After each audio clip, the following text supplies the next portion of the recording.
On this week's edition of New York Now, the clock is ticking on New York's $216 billion state budget. We'll tell you what to expect in the days ahead. Then, lawmakers push for solutions to New York's home care crisis. Daryl Camp reports. And later, 1 in 5 women experience maternal mental illness. Senate Mental Health Chair Samra Brook tells us how the state could help. I'm Dan Clark, and this is New York Now. Today, the Senate majority will pass legislation. I will fight like hell for you every single day, like I've always done and always will. Get another stand. Welcome to this week's edition of New York Now. I'm Dan Clark. We start this week's show with a sort of silly question. If you had $216 billion and about 20 million people that relied on you, how would you spend it? That's the question that Governor Kathy Hochul and the state legislature will try to answer in the next 3 weeks. Democrats, who control the legislature, are expected to introduce and pass their own rebuttal spending plans to Hochul's budget next week. That'll kick off negotiations on a final package of spending bills, which are due at the end of March. It is a very tight window, but as of now, Hochul says she's not planning to blow that deadline. So my expectation is we'll be on time. We're very close to that time, and I don't have any intention to have it going much beyond that. But it's important. It's important for stability and for the certainty of all the municipalities and the organizations that rely on their funding. So let's go through what to expect in the next few weeks and other news from the week with Dave Lombardo from the Capitol Press Room and Keisha Kluge from Bloomberg Industry. Thank you both for being here. Thanks for having us. So let's talk budget first. Dave, what are you watching in the next few weeks? It's a tight window, as we just said. We have 3 weeks until the budget deadline. A lot of moving parts. What are you looking at? I'm looking at smooth sailing, Dan. We've got plenty of money, and money makes the world go round and makes everything just a little bit easier. And unlike past years when we've had a real push to create additional revenue, we're really not seeing that. Recently, we heard from the legislature and the governor that we found, another $1 billion in the couch cushion somewhere in the pockets. So it just helps with all that tough decision making it so there's not really any tough decisions. And I heard one assembly member say, if budgets are about priorities, we've basically said we like a little bit of everything. And that's what we're going to see in these one house budgets that they're voting on next week. A little bit of additional spending on top of what the governor proposed, but nothing too heavy. We'll see a big investment over the top on child care, hundreds of millions of dollars for this year's budget, and then some additional funny money that out year budgets doesn't really account for anything too serious.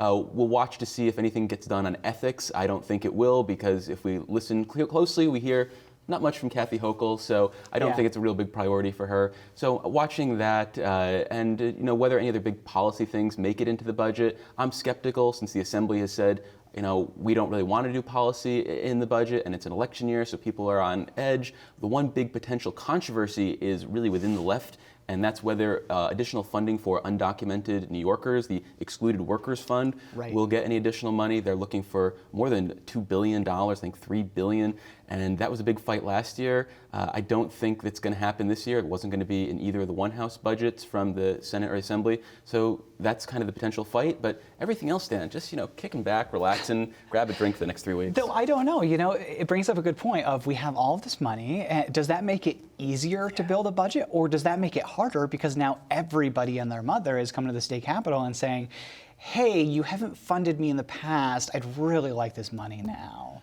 It makes it easier ultimately. There's just a little bit to go around for everyone. Yeah, we're not going to get a $5 billion investment in childcare, but we can get a $1 billion investment this year. We might not be able to get a bajillion dollars for schools, but we can get a $1,000,000 for schools. So there's enough to go around, and I think people are also setting realistic expectations about what they can get done. So I think this is going to be pretty smooth. Keisha, what are you watching for? You watch different things than we do because of the nature of your job, and you're focused on a lot of different things.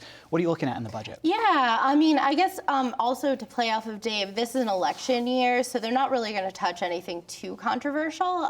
Putting money in where they can get maintain the Democratic majority in the Senate, as well as giving some money to those assembly members as well. We're looking at the tax cuts to the middle class, which Kathy Hochul proposed speeding up. We're also looking at housing reforms in New York City.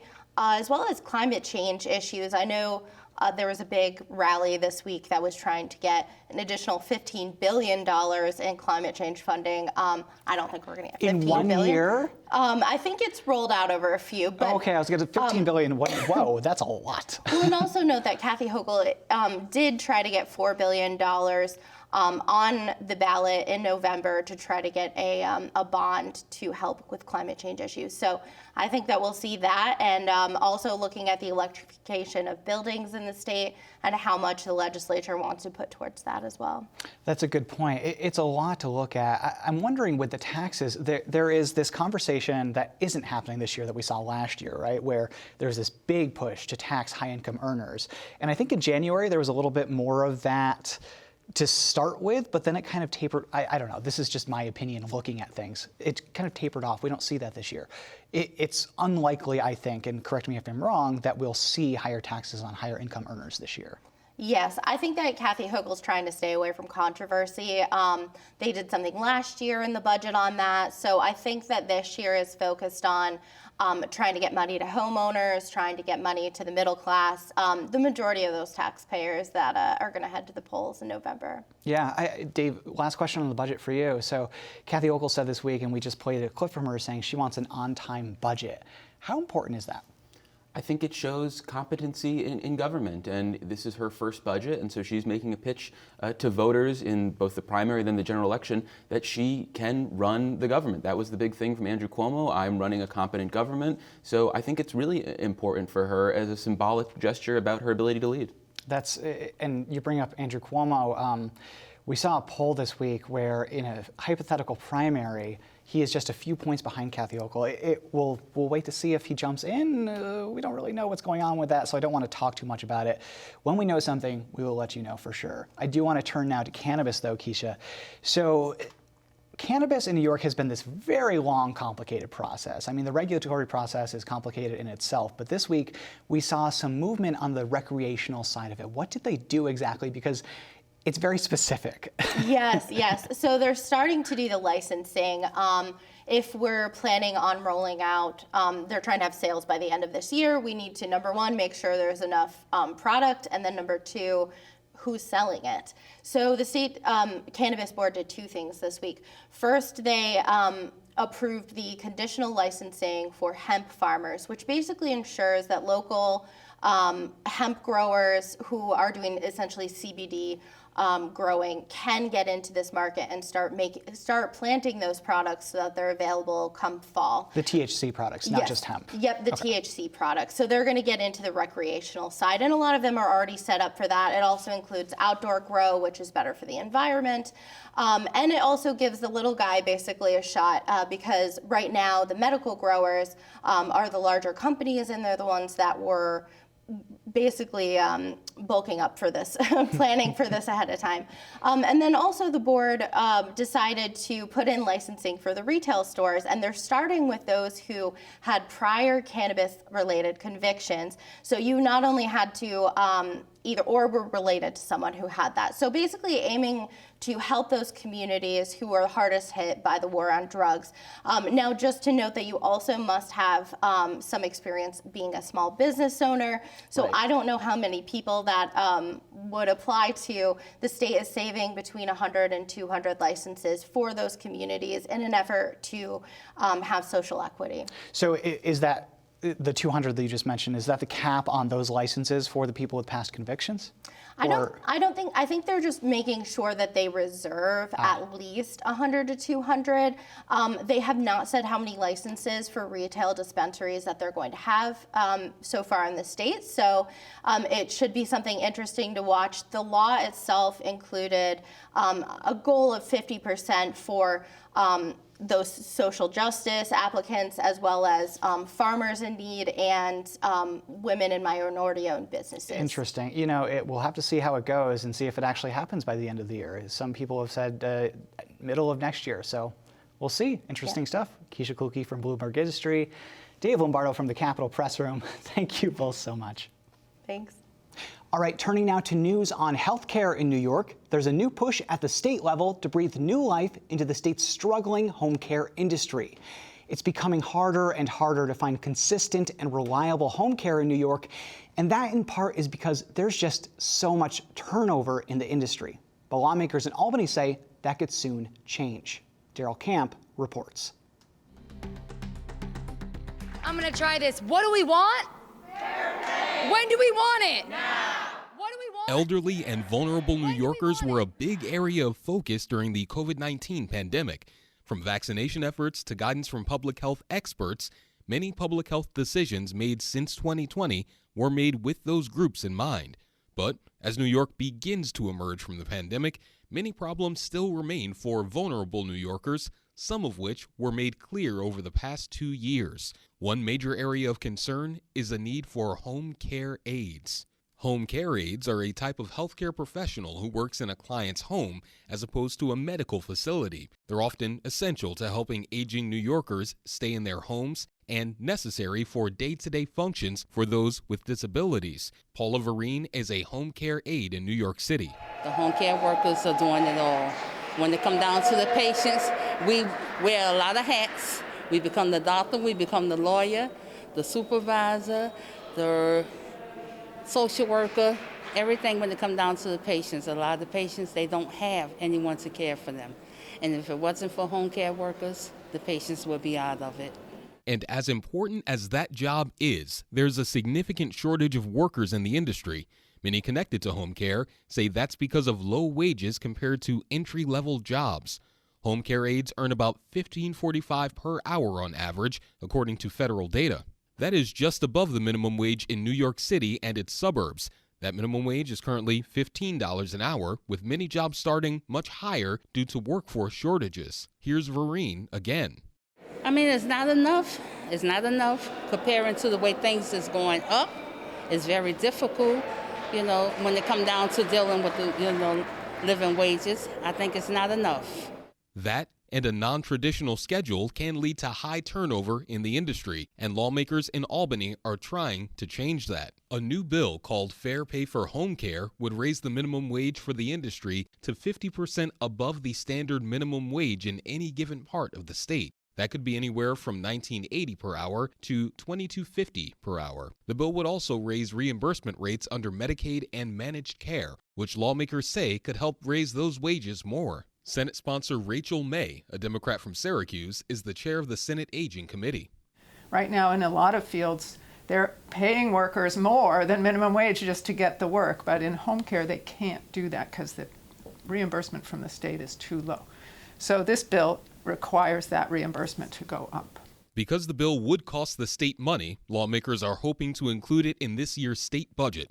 That's due at the end of March. Whenever something is tied to funding, the legislature prefers to work it out in the budget where they can set aside money to make it work. This year is a little different than past years, though. New York has a budget surplus because of federal aid and strong tax revenue. Governor Hochul has said that she would like to save some of that surplus for a rainy day fund. However, Assembly Health Chair Richard Gottfried says it's raining. We have a large surplus in this year's budget, but that means there are a lot of people demanding more money for everything under the sun. So it's a question of priorities.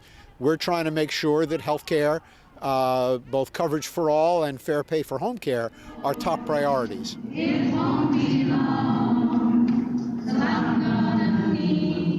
Increased wages are something the home health care industry has been fighting for years. And because they haven't seen much happen, they've felt like they're not a priority for lawmakers.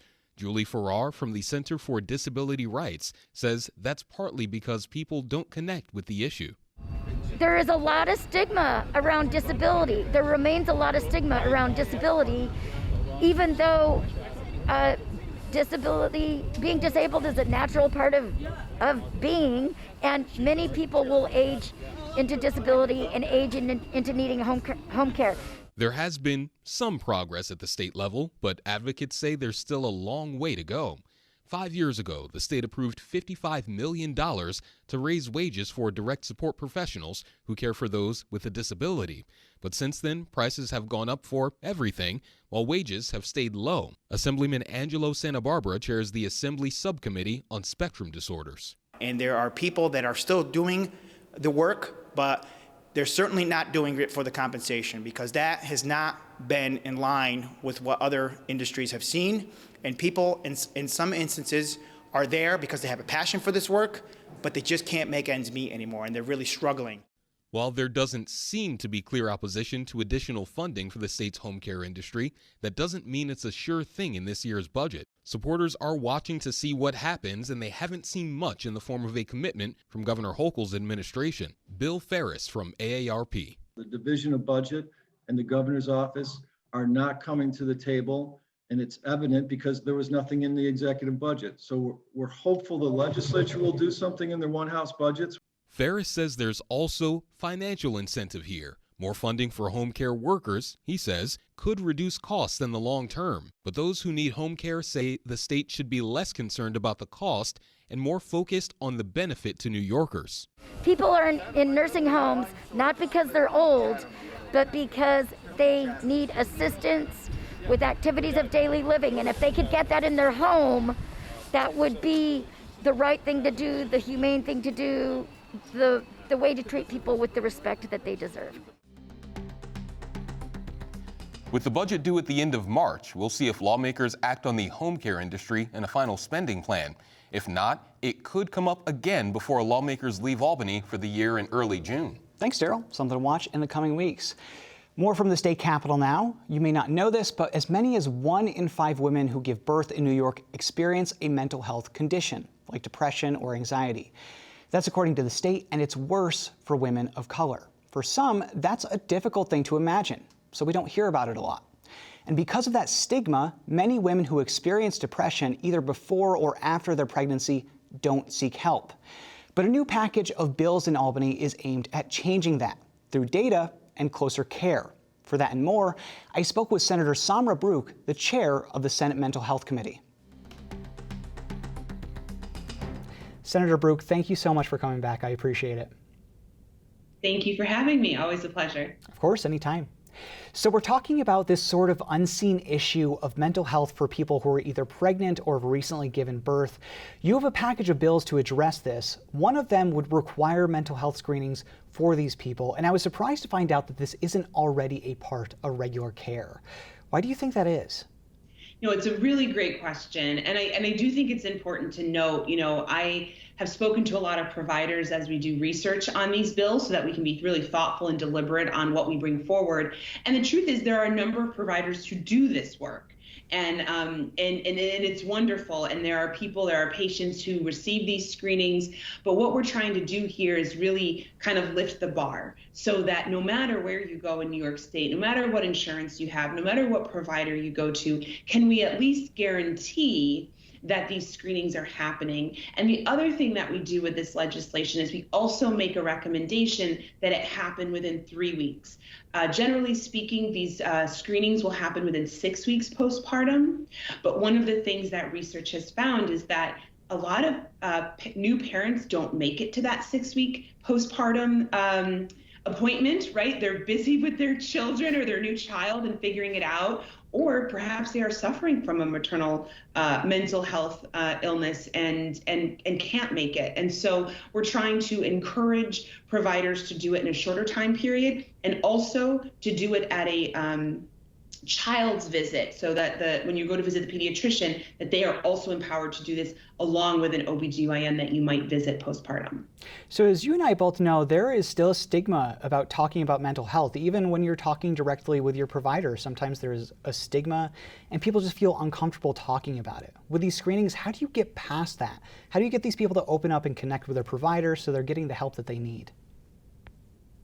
Absolutely. I mean, doing this work as chair of mental health, I've taken it so seriously to share my own stories, share stories, that I hear, of course, anonymously with others to break some of that stigma. And, when you talk to new parents, new maternal parents or mothers, there's that heightened sense of stigma where it's supposed to be this joyful time in your life. You have this newborn who smells so deliciously sweet and, looks those big eyes. And it's supposed to be a time where you're, it's joyful, right? But the reality is it's a very difficult time. You've just brought life into this world.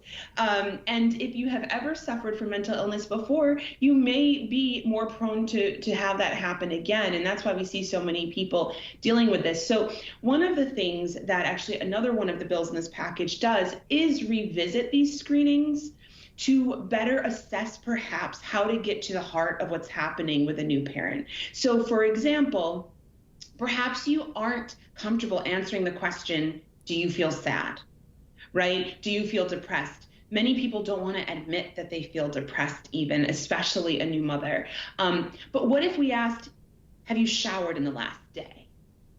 What did you have for lunch yesterday? So one of the things that one of these bills does is really revisit how are we doing these screenings to actually get to the heart of what's going on with people postpartum, and perhaps some of these social determinants of health will help us better facilitate a conversation. But of course, nothing will replace the work that we all have to do to really end the stigma and to make it comfortable to say, I'm not okay and I need help.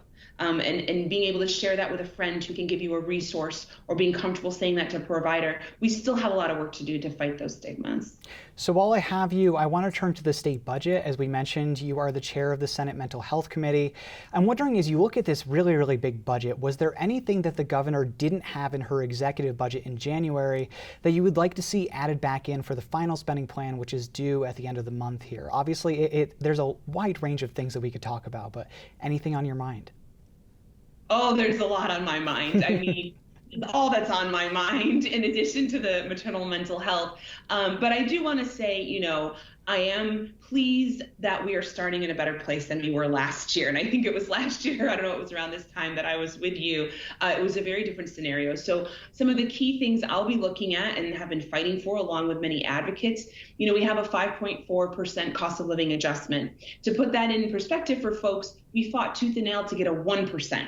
After 12 years of nothing. So for a governor to put 5.4% is huge. But here's the thing, it's over after a year. So the whole point of a cost of living adjustment is that it rises with inflation. Cost of living increases every year. I don't have to tell anybody who's watching that. We see our prices go up every year. So one thing that I'm fighting for is to make sure we don't sunset that. The other big thing is we need to do more investment when it comes to youth mental health. The numbers are staggering. We have a Surgeon General that has warned us we are in crisis for youth mental health. So I have a proposal to allow any young person in New York to access up to 5 free telehealth mental health appointments. A lot of our urban and rural young folks don't have access to providers in their communities. And while we work to build up those local providers, we need to be able to give them the help they need today. And so that's another proposal that I'm hoping to be included as almost an immediate answer this year for some of these kids who need help. Just taking a step back, talking about the cost of living adjustment. So as you said, the governor has it in her budget. Do you see that any problem with that getting past the Senate at least? I can't ask you about the Assembly because you're not there, obviously. But do you see the Senate taking that on? Well, I think anytime we ask for more resources, it's always an uphill battle, right? I mean, I'll just say, I take it very seriously. We are a small mental health committee, but we are mighty. And I take that work very seriously because at the end of the day, we're talking about people who have been completely burnt out. And if you think about the last 2 years, how many of us had a sign that said, "Thank you, heroes"? How many of us tweeted about thanking our essential workers? Well, guess what? A lot of those signs are falling down now. The rain got them or the snow got them. We're not talking about it as much, but the one way we can actually say thank you and make sure that we don't lose more people from these workforces is to actually pay them what they are worth. And so I will go down to the last minute preaching that and hoping that I can get the support that we need. All right, we'll be looking out for it. Senate Mental Health Chair Samra Brouk, thank you so much as always. Thank you. And there is a lot more to mental health in the state budget. We'll keep an eye on it over the next few weeks. But staying with healthcare now, we're trying out a new segment this week that we're calling On the Bill. We're going to use it on occasion to give you a brief look at a bill in Albany that you might not hear about otherwise. This week, we're talking about S7909. Independent pharmacists were at the Capitol this week to lobby for the bill, saying it would put more money back in their pockets. It would essentially place new limits on fees paid to pharmacy benefit managers, which are the middlemen between the pharmacy and your insurance, including Medicaid. So that money would be shifted instead to pharmacies, and there wouldn't be network restrictions that often give chain pharmacies an advantage. The bill was vetoed in December by Governor Kathy Hochul, who said it should be negotiated as part of the state budget instead. It's sponsored by Senator James Skoufis, a Democrat from the Hudson Valley. You know, every other state that has made this transition has saved money for the state. That's why we all felt that this could have and should have been done outside the budget when the bill hit her desk at the end of last year. But nevertheless, in her veto message, she said this needs to be part of the budget. So here we are, we're talking about it as part of the budget now.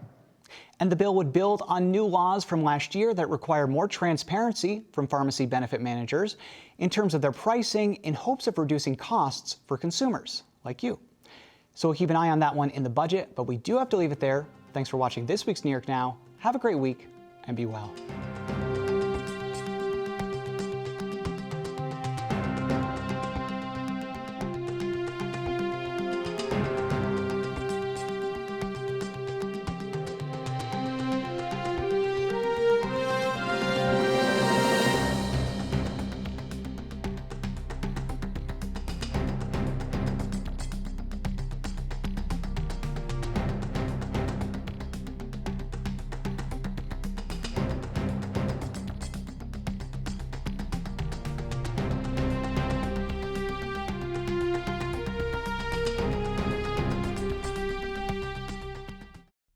Funding for New York Now is provided by WNET.